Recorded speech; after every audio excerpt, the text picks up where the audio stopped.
Hello, this is Pam at tambourazul.com with my blue drum of cosmogony, my Damaru from Kerala, South India. And this represents the two little hydrogen molecules and one oxygen, H2O.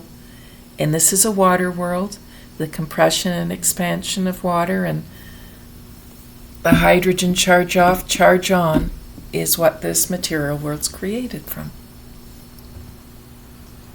And in this video, I want to look at Sirius, the dog star, which can be considered like the father element of the Eve tribrid in the Eve project in creating Adamic man. And I'd like to give a little background first. We're going to look at the Homeric myth, the Iliad, that describes the Trojan War. And in the Hebrew or Jewish system, Hamsa, this is it. It's a hand with this one has an eyeball in it. Looks a bit like the hand of Fatima in Islam. But this is warding off evil eye. And in Athens or Greece, where they worshipped the dog star Sirius, they would say, like we say, by God. They'd say, by the dog. And my first one of my first Greek professors, when I was going to university, before I became a classics professor, he would say that the five fingers, if you were going to give someone the evil eye, you'd give them the flying fig, the thumb. It's kind of like an obscene gesture. And if you wanted to ward that off, you'd have your five fingers that would ward off the evil eye. But say if you were in the market in Athens and it just happened to be that the change was going to be 5 drachma, they'd apologize. It was like 5 was a swear word. And yet here where I am, I'm in Panama in Central America, and in Mexico and parts of the Americas, 5 is the sacred number for this planet. Anyhow, if we look at the Iliad, the Homeric myth, and I draw on the work that Edna Lee did, and this is Edna Lee, L-E-E. She was a lady from Arkansas who just loved the classics, especially the Homeric myths and Homeric hymns. And she ended up marrying an Englishman after the war. She lived in England and became an English teacher. And she had her family, her children, and her daughter married a man named Wood, and they have put together the information that Edna discovered. And she had her epiphany when Edna Lee was on holiday in Greece.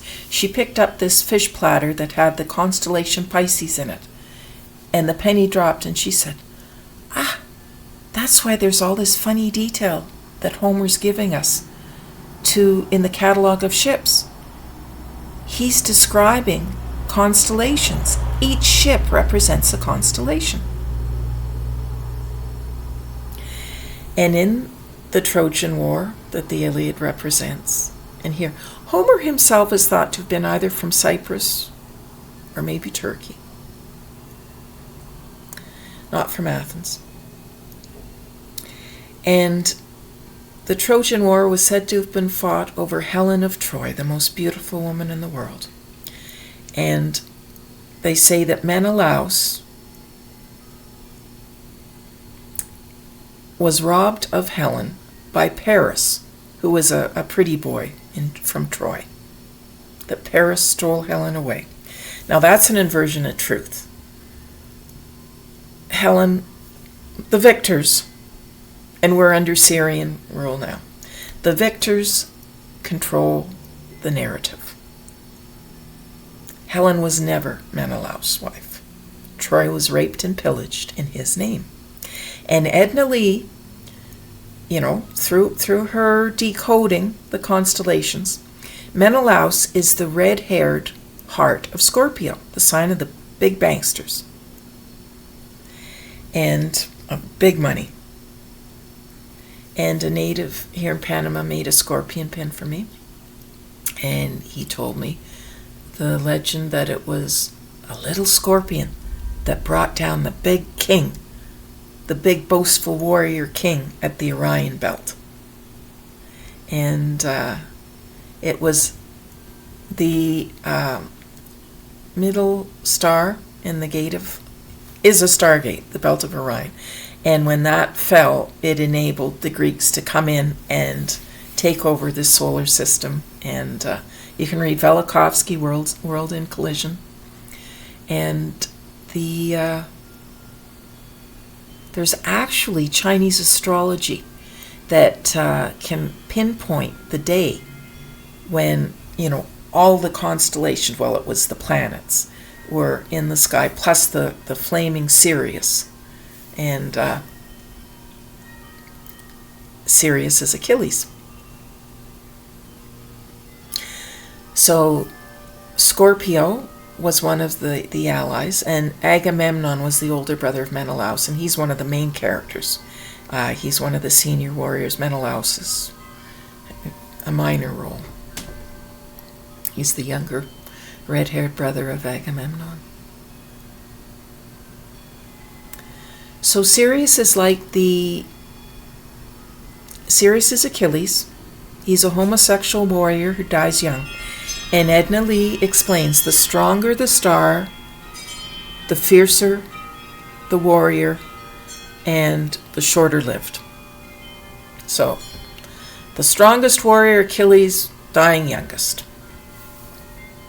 So, the Sirians came in, and they invaded. They got over our planet. There's a little vestige that we were once this griffin Aryan cat planet. If you look at the moon, the full moon, the Japanese have the hair in the moon. It's got like the 2 ears of the rabbit, and then there's like a cat, and it's like the cat looking at the rabbit, and it's like a cool cat wearing glasses. And for the Sirians, there's dog, dolphin or whale, and rooster. That's their tribrid. In the griffin, you get the lion, the eagle, falcon, hawk, condor in Peru, and the serpent. So you got the feline, the aquiline, and the serpentine to make a griffin.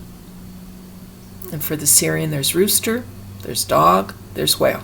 And they all, like rooster crows at the sun, wolves bay at the moon, and whales, only the male, the chickens don't crow, only roosters crow, and only male whales sing.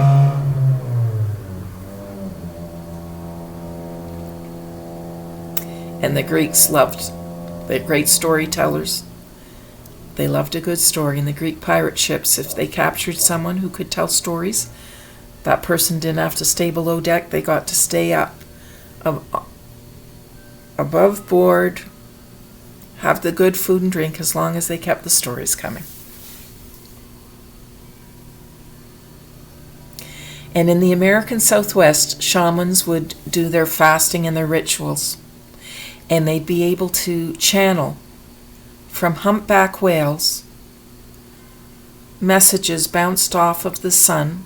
And Velikovsky says this Helios is an invading sun. It's an invading whale sun. And you can go to Brave Elkhart. Has some, and they're just 2D images in a circle, black and white. But I can look at them. They become 3D color. So I know I'm a Sirian hybrid. I love to swim. And The Aquatic Ape is an excellent book. It's written by, he was an Icelandic whaler when he was young, and then he went on to university to learn to become a medical doctor. And when he did his first dissection of a cadaver of a woman, he was just so struck that the subcutaneous layer of fat on this dead woman was just like in whales when they cut open the whales. And he started to investigate that. And that we have a vocal box at all is a feature of protecting us when we dive down to get mollusks, oysters, clams, or diving for fish, that we don't collapse our windpipe and suffocate to death. That's what enables whales to sing. That's what enables us to talk. And then also one of the features of us being aquatic animals is that, unlike men who, as they get older, get bald, women always generally keep their hair unless they're sick, because in the water, this is what the babies and the children would grab onto, is, the hair, the long hair they could hold that floats on the water. And that we have gluteal muscles, that we have round bums. Baboons and dogs can run really fast, and cats, they don't have a rounded bottom. That is exclusively made when we're kicking back, either to swim away from waves or to swim down, to dive down and get the fish or seafood that we need for our brain to develop. Next to whales, we have the largest brain by weight, percent weight. And that's thanks to this, fish oil and seafood diet. Now, archaeology looks for, dry shards of pottery and bones. If you've got a race that develops at the liminal, at the edge of rivers or lakes or oceans where there's flooding and things just, they rot in the dampness. So it's something that archaeology isn't able to capture the way we do it. But The Aquatic Ape's an excellent book. So the dog star Sirius, or the rooster in the whale, is part of the father principle that gave us the strong warrior, dogged perseverance and determination, a good pack animal, the dolphins or whales in pods, and the groups of chickens and the rooster. They're not solitary like a jaguar or cheetah or that. They're good social pack animals. And that's why in the Indian system, the Hamsa is this in the Jewish system, but in the ancient Indian system, it's a swan or a flamingo. They both mean Hamsa because they're both birds that are able to fly very high and very long distance. And I prefer the flamingo because flamingos eat shrimp. They cannot kill a dog. A goose or a swan can grab a dog by the leg and just pull it under and drown it. They're real enemies, but a flamingo and a dog aren't incompatible. Well, they're incompatible, but a flamingo's not going to kill a dog. So I'm proudly a hybrid of griffin and Sirian. And the griffin, like the cat forehead, the rounded high forehead, we've almost been extincted by them. Not many. A lot of black women and men have the high rounded forehead. Not many whites are left. Anyhow, that's my insight into the father principle, the Sirian, in us, with a bit of the scorpion help, the big money, big bankster group. Bye for now. Thanks for listening.